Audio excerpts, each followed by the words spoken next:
तारड़ साहब, आज लियाकत अली चट्टा साहब ने कोर्ट में पेश होना था, वहाँ पुलिस ने कहा जी कि वो हमारे कांटेक्ट में नहीं है, वो इंशाल्लाह कोशिश करेंगे अगली पेशी पे आ जाएं। तो ये लियाकत अली चट्टा साहब जो हैं ये इलेक्शन कमीशन में तो चले गए थे और उन्होंने अपनी स्टेटमेंट को डिनाई भी कर दिया था। स्टेटमेंट पे कोई दस्तखत के साथ कोई डेट भी नहीं उन्होंने डाली हुई, अब वो गायब हो गए हैं। तो ये क्या चक्कर है? देखिए, मैं लियाकत चट्टा साहब प्रोविंशियल सर्विस के अफसर हैं, बड़े उनका पंजाब में उन्होंने बड़ा सर्व किया है, बहुत सारे डिस्ट्रिक्ट। और आपको बड़ी अच्छी तरह जानते हैं वो? जी बिल्कुल, मैं भी उनको बड़ी अच्छी तरह जानता हूँ, क्योंकि आपने इकट्ठे काम किया हुआ है। इकट्ठे काम भी किया हुआ है, बिल्कुल किया हुआ है, और वो डिस्ट्रिक्ट में भी सर्व किया है, वज़ीर आला सेक्रेटेरिएट में भी सर्व किया है। वो बड़ा एक मारूफ अफसर है, हर कोई उसको जानता है। मतलब उसकी शनासाई परवेज़ इलाही की पार्टी के साथ भी है, तहरीक इंसाफ के साथ भी है, कमिश्नर डीजी खान भी वो उस दौर में रहे, हमारे दौर में भी काम किया। उन अफसरों में से हैं जिन्होंने आती जाती हुकूमतों में जिस मर्जी पॉलिटिकल पार्टी की थी उन्होंने सबके साथ काम किया।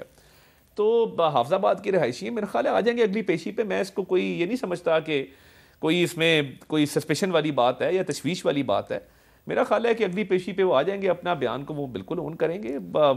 मेरा ख्याल है थोड़ा सा कई दफ़ा रिटायरमेंट के करीब मामला था, प्रमोशन भी नहीं हुई, तो उनके सर्विस मैटर्स भी थोड़े से ज़रा एंड पे शायद जिस तरह वो रिटायरमेंट लेना चाह रहे थे उस तरह नहीं हुए, तो इंसान कई दफ़ा ज़हनी दबाव का शिकार हो जाता है। मेरा ख्याल है ऐसी कोई बात नहीं, आ जाएंगे अगली पेशी। अच्छा, तो कुरैशी साहब, कोई ओवर एस्टिमेट नहीं कर लिया आपकी पार्टी ने, आपके साथियों ने? उनकी जो प्रेस कॉन्फ्रेंस थी वो फिर उसको तरदीद भी कर पहले तो अतार साहब से ये सवाल पूछे कि अपने पहले वाले बयान को ऑन करेंगे या दूसरे वाले बयान को ऑन करेंगे। दूसरी बात ये है कि अब मुझे ताज्जुब इस बात का हो रहा है कि आज आपको अतार ने बता दिया कि वो बड़े मारूफ अफसर हैं, हर कोई उनको जानता है, लेकिन जब उनकी पहली वाली प्रेस कॉन्फ्रेंस आई थी तो उनको सुसाइडल भी डिक्लेयर कर दिया था, उनका जहनी तवाज़ुन भी खो चुका था, वो बहकी बहकी बातें भी कर रहे थे।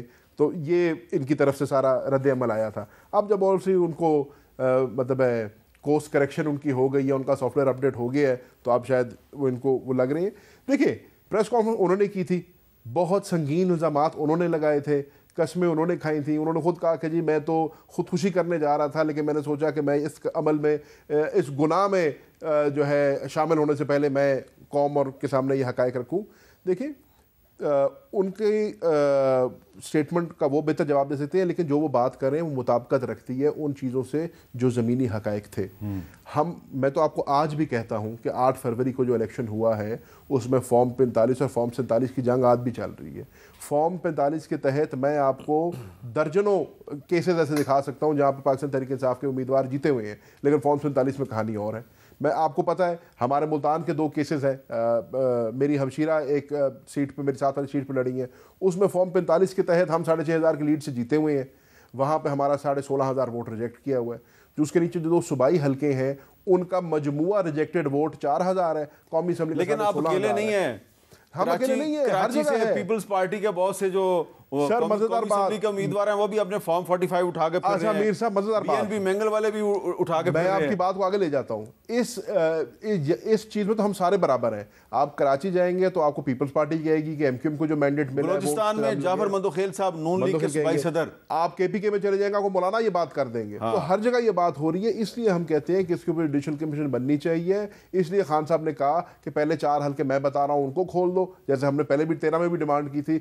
बट हर वो हल्का जहां पर फॉर्म 45 का रिकॉर्ड मौजूद है और फॉर्म 45 के रिकॉर्ड में एक शख्स जीता हुआ है, उसको खोलना चाहिए। यह दूध का दूध पानी का पानी होना चाहिए।